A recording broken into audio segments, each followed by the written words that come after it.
ربي جل الله ما في قلبي غير الله نور محمد صلى الله لا إله إلا الله. Ada siapa yang ada di ujung virtual ini? Nampaknya Mas Kahar ya, yang sudah siap ini dari Jambi ya kalau nggak salah. Dari Riau. Mas Kahar, silakan Mas Kahar untuk beberapa hal yang mau disampaikan malam hari ini. Bismillahirrahmanirrahim. Assalamualaikum warahmatullahi wabarakatuh. Waalaikumsalam warahmatullahi wabarakatuh. Yang saya mau tanyakan tentang pemaparan yang pertama tadi tentang haul. Yang kedua saya sadar kalau saya ini mungkin di bagian yang kedua ya nggak punya catatan kebaikan. Jadi yang saya tanyakan Buya, seandainya lah saya mati meninggal dunia, apakah ada kesempatan saya bertemu Tuhan walaupun disiksa? Itu aja Buya. Sekian, terima kasih. Wassalamualaikum warahmatullahi wabarakatuh. Waalaikumsalam. Pertanyaan yang cerdik ini Bu ya. Iya. Saya menyerahkan sepenuhnya kepada Allah.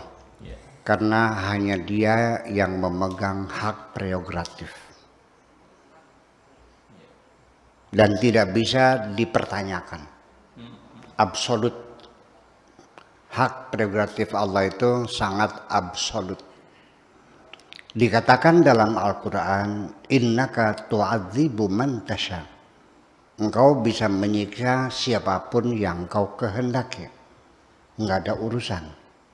Apakah orang itu jahat atau orang baik, terserah Allah. Mau disiksa ya silakan. Engkau adalah Tuhan dan itu adalah makhlukmu, ciptaanmu. Apa? Pemahaman kita tentang hak prerogatif yang absolut itu sama dengan rumah ini. Anda tidak punya hak untuk mempertanyakan kepada saya, Buya, kenapa HP-nya dibanting? Urusannya apa ini HP-ku kok? Kenapa mejanya digeser? Urusan apa ini mejaku? Kenapa dikasih AC? Urusan apa ini rumahku? Ketika semuanya milik Tuhan dan ciptaan Tuhan, lalu kita urusannya apa? Itu makanya innaka tu'adzibu man tasya wa taghfiru man tasya. Engkau bisa menghukum siapapun dan engkau bisa mengampuni siapapun. Jadi jangan dipastikan orang itu tidak diampuni, nggak ada urusan. Itu saja persoalannya. Ya, saya kira dengan banyak orang yang mendoakan, para ulama, para solihin, ya, yang mengirimkan Fatihah mendoakan, mengapa tidak Allah mendengarkan doa mereka? Apalagi kalau yang mendoakan itu anak-anaknya yang soleh-soleh. Ya kan? Idza mata ibnu Adam in qata'a amaluhu illa min thalathin. Putus amalnya kecuali 3, sedekah jariyah, ilmu bermanfaat, dan anak soleh yang mendoakan. Itu sebagai isyarat bahwa bisa saja hukuman itu diringankan oleh Allah karena doa anak-anaknya, anak yang soleh.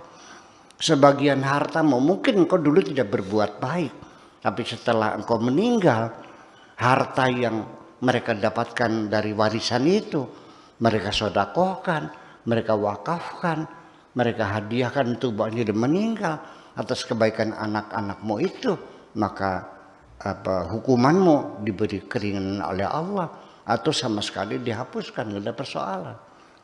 Kita tidak bisa memastikan seseorang masuk surga, memastikan orang masuk neraka. Memangnya kamu Tuhan?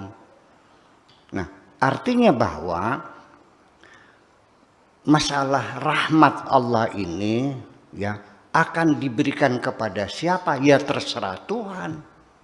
Wallahu yakhtassu bi rahmatihi may yasha. Allah akan memberikan rahmatnya kepada siapapun yang dikehendakinya. Selesai.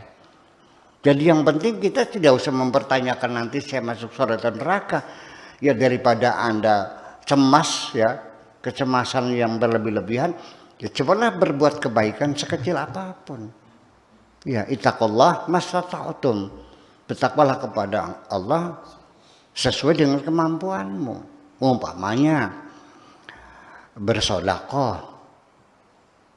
Ya nggak bisa nyumbang 10 juta. Ya kalau 10 juta nggak bisa, ya cepatlah 100.000. Nggak bisa juga 10.000.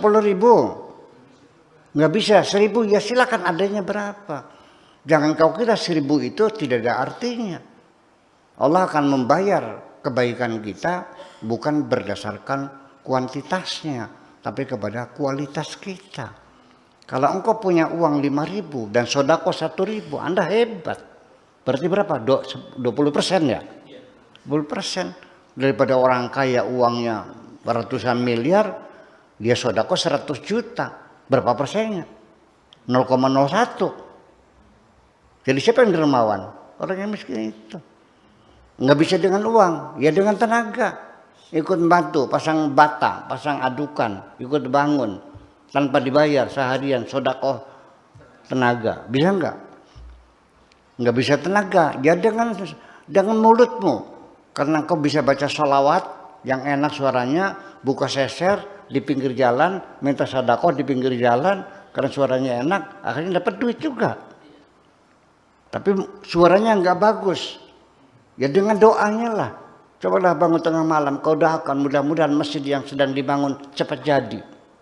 Itulah kebaikan-kebaikan.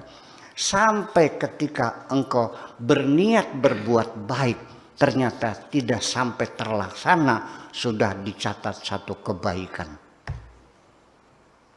Kalau orang niat baik, sekalipun belum dilaksanakan, sudah dicatat sebagai kebaikan. Tapi orang yang niatnya berbuat jahat, belum dicatat, menunggu sampai kalau sudah dilaksanakan.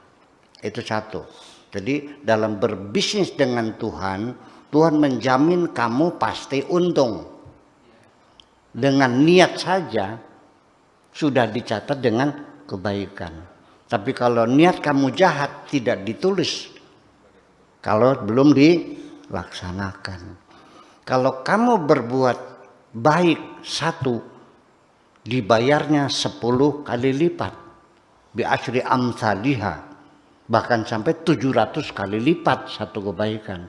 Tapi kalau kamu berbuat jahat 1, dibalasnya 1. Dijamin untung berbisnis dengan Tuhan. Kita berbuat 1, dibalas 10 sampai 700, tergantung kualitas kebaikan kita.